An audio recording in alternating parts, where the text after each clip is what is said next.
All right, I took, last week I didn't have a video. I was making a bunch for another class, but I'm back this week. So what did we cover? Last week we covered fiscal policy, and there's a couple things I want to make sure you're aware of. One is that fiscal policy is only changes the government makes. They're only going to do four things, really. They can either use expansionary or contractionary policy. Expansionary policy expands the money supply. Contractionary contracts the money supply. So that part makes sense. The only thing that the government can do is they can change tax rate. They can either tax more or tax less.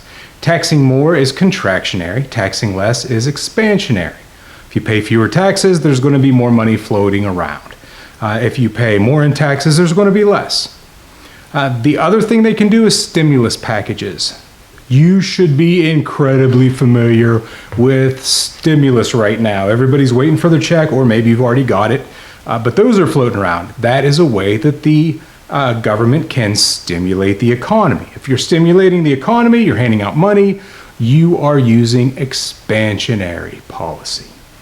If we wanted to use contractionary policy, the government would cut down a lot of their public works projects, or you would see less road construction. You would see fewer government-sponsored jobs, basically.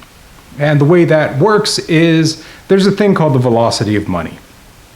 The less people save, the more they spend. This increases the velocity of money. So a government contract is signed, and a blacktop operator gets a paycheck. Well, that's from a government stimulus project.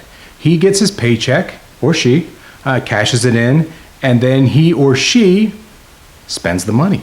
And that individual will spend the money. Maybe they go out to eat. Maybe they put some money down on a new car. Maybe they pay for some new clothes. You know, wherever that goes, that's going to go to another business to come in as profit.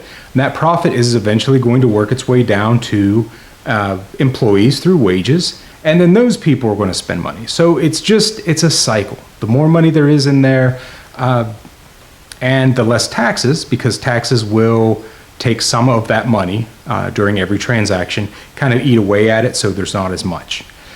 But that is basically your fiscal, expansionary, and contractionary policy.